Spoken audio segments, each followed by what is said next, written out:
राम राम काका। राम राम। ये तो बेटा की चिट्ठी। लेन तही पढ़ के सुना दे बेटा। अरे हाँ हाँ। राम के दाई सोहन के चिट्ठी आए वो।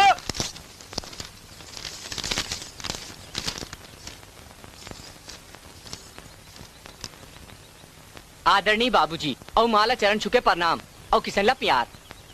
ऐसे तो मैं यहाँ कुशल मंगल ले हाँ मोर पढ़ाई घलोक बने चला थे, लेकिन पैसा के दिक्कत हो गए है। यहाँ के खर्चा ला तो आप जानते हो और एग्जाम के फीस घलो जमा करना है।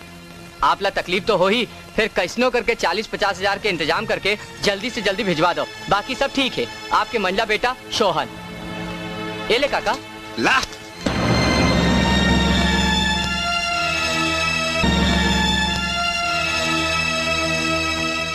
ये टूरक पैसा मंगाई में तो हक खा गया वो।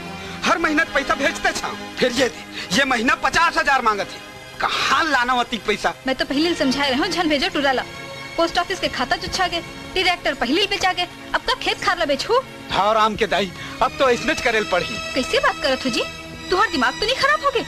अरे खेत खार बेचू तो परलोक में पुरखा मन ला काम दिखाऊ। तब का टूरक पढ़ाई बीच में बोल रहा हूँ। मुड़ला मुड़वाना है तो उस तरह का डराना।